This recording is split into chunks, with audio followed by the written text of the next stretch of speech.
दोस्तों स्वागत है आपका द एग्ज़ाम पोर्टल में। कैसे चली आपकी तैयारी? तो ये वीडियो जो है बिहार एसएससी मेन से रिलेटेड है। काफ़ी लोग पूछ रहे थे कि अंतिम 20-25 दिन बचे हुए हैं, कैसे तैयारी करनी चाहिए।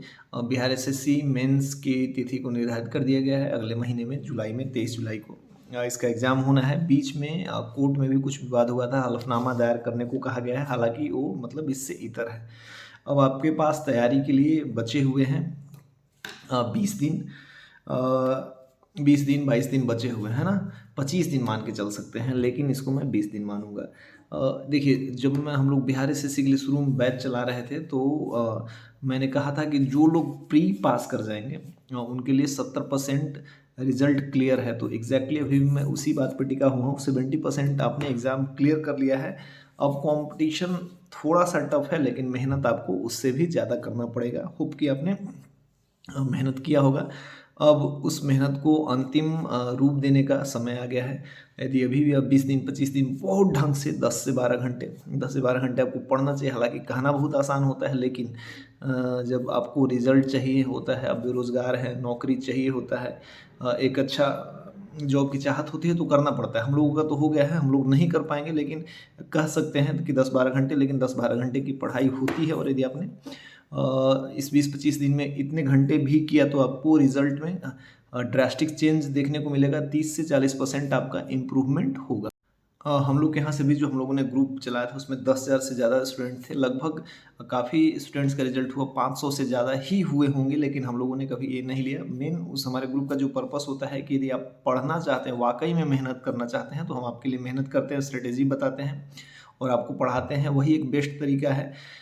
इसलिए ज़्यादा क्रेडिट नहीं ले पाते क्योंकि मेहनत आप करते हैं। ग्रुप में एकदम अनुशासित होकर जो पढ़ते हैं उनका रिजल्ट होता है, काफ़ी लोग जानते हैं, और ग्रुप लगातार एक बेस्ट ग्रुप की तरह चलता रहता है। अभी भी ग्रुप चल रहा है।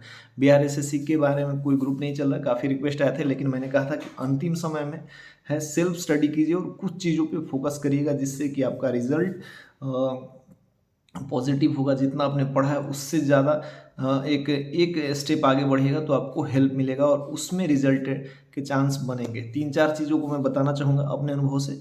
आप इसको यदि फॉलो करते हैं तो आपको 100% बेनिफिट होगा। यदि आपकी अपनी स्ट्रेटेजी है तो उसको फॉलो कीजिए, उससे भी आपको फ़ायदा मिलेगा। लेकिन कंसंट्रेट होकर 10 से 12 डबल डिजिट में पढ़ाई को कीजिए।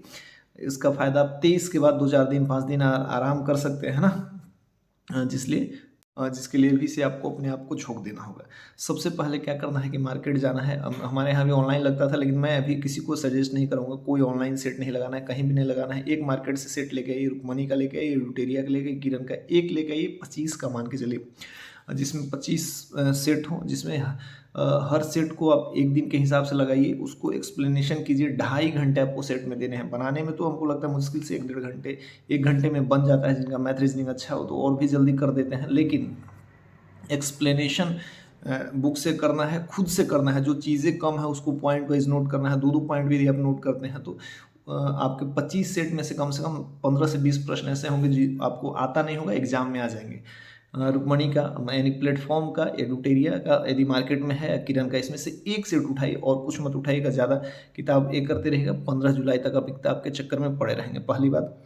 दूसरी बात, सारे बुक्स रख देने हैं। 2 बुक मैं बताऊंगा, लुसेंट क्राउन में से कोई एक बुक जो हम लोग के ग्रुप से जो जुड़ के आपने जिस बुक पे करा है, खुद से जो पढ़ा है, दोनों में से एक बुक ले सकते हैं। एनसीईआरटी सार संग्रह भी ले सकते हैं। मैं इसलिए कह रहा हूँ कि इसमें इतने फैक्ट हैं कि एग्जाम पॉइंट ऑफ व्यू से आपके लिए काफ़ी है। अभी आपको घटना चक्र पढ़ने की बिल्कुल जरूरत नहीं है। परीक्षावाणी की भी बिल्कुल जरूरत नहीं है। बस लुसेंट पढ़िए, क्राउन पढ़िए, एनसीईआरटी सार संग्रह भी काफ़ी लोगों ने पढ़ा है। तो यदि आप उसको पढ़ते हैं तो एक बुक, बस एक, सबसे ज़्यादा प्रेफरेबल यही है। लुसेंट को आप पढ़ लीजिए, एक बार 2 बार आप पढ़ सकते हैं। इससे मतलब जो जीएस के 60-70-80% कॉन्सेप्ट आपके कवर हो जाएंगे। आपने प्री पास किया है तो तैयारी आपकी पहले से अच्छी है। ज़्यादा बुक के चक्कर में रहेंगे, रिवीजन भी नहीं हो पाएगा। ये रिवीजन का पीरियड है, ठीक है।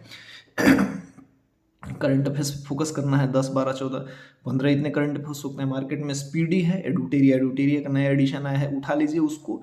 करंट को ठीक कर लीजिए, थोड़ा सा पढ़ लीजिए, क्योंकि करंट में चीज़ें क्या होती हैं कि कम चीज़ होता है और काफ़ी मतलब एक ही बुक से पढ़ना होता है और 10 से 12, 14, 15 प्रश्न आपके आ जाते हैं। तो करंट को पढ़ना है, लुसेंट को पढ़ना है, प्रैक्टिस सेट लगाना है, और जो सबसे ज़्यादा फोकस करना है, आपको कम से कम 4 घंटे या 5 घंटे देना है 4 घंटे आपको देने हैं मैथ और रीज़निंग में, इवन आप 5 घंटे भी दे सकते हैं। ये मैं उस समय भी कहता था, अभी भी कह रहा हूँ, क्योंकि आधे प्रश्न जो होते हैं मतलब 70-75 ऐसे स्पेसिफाइड है, लेकिन जो हो सकता है 2-4 कम ज़्यादा रहें, लेकिन इसमें आप इतना एक्यूरेसी कर सकते हैं, 90 टू 95% कर सकते हैं, कुछ लोग 100% भी कर सकते हैं। आपका कॉम्पिटिशन बिहार सीजीएल के बच्चों से होता है, जो सीजीएल जिन्होंने अच्छा करा है। तो आपको मैथ 4 घंटे 5 घंटे पढ़ना है। इसमें बहुत किसी किताब के पीछे, किसी भी किताब के पीछे नहीं जाना है। हम लोगों ने शुरू में सजेस्ट किया था किरण पब्लिकेशन का, जिसमें मैथ और रीजनिंग था। कोई भी पब्लिकेशन आप ले सकते हैं जिसमें एसएससी सीजीएल के 5 साल के 18, 19, 20, 21, 22, 23 के जो भी जितने सेट के प्रश्न आए हैं, 50-50 करके प्रश्न पूछते थे, अभी 25-25 भी पूछने लगे हैं। तो आपको उन 5 सालों के रीजनिंग और मैथ को पूरा कॉन्सेप्ट के साथ क्लियर कर लेना है। जब आप 5 साल का मैथ बना लोगे 10-15 दिन में, तो आगे के 5 साल बनाने के लिए आपको मात्र 5-7 दिन लगेगा, क्योंकि आपका सारा कॉन्सेप्ट क्लियर हो जाएगा। उसमें जो फॉर्मूला है, जहाँ फंसते हैं उसको लिख लीजिए, बस 5 साल करके देखिए। इस चीज़ को फॉलो कीजिए, 100% रिजल्ट होगा। अभी कोई कोचिंग, शॉर्ट क्रैश कोर्स, फलना ढिमका करने की ज़रूरत नहीं है। कहीं आप कर रहे हैं तो करिए, करंट पढ़ सकते हैं, लेकिन अभी आपको जो ज़रूरत है सेट, लूसेंट, करंट और मैथ रीजनिंग के लिए जो मैंने बताया 5 साल का, इतना करिए, 100% रिजल्ट होगा। और 20-25 दिन डिस्ट्रैक्शन से, फ़ोन वगैरह में यदि आप ये कर रहे हैं तो उससे भी दूर रहिए। 10 घंटे 12 घंटे करिए, रिजल्ट हो जाएगा। और 70% आपने क्वालिफाई कर लिया है। मेंस को ठीक कर लीजिए, अच्छे से एग्ज़ाम दीजिएगा। तो एक बहुत ही बेहतर एग्ज़ाम है मिनी आईएएस है। तो मिनी आईएएस को क्वालिफाई करने के लिए तो कम से कम मिनी दिन, यानी 25 दिन तो आपको 12 घंटे पढ़ने ही पड़ेंगे। तो एक शॉर्ट वीडियो था, काफ़ी डिमांड पे था, कुछ लोगों का ही ये था, लेकिन आप इसको देखिए, आप फॉलो कीजिए, आपको 100% फ़ायदा होगा। मिलते हैं वीडियो के साथ, तब तक के लिए।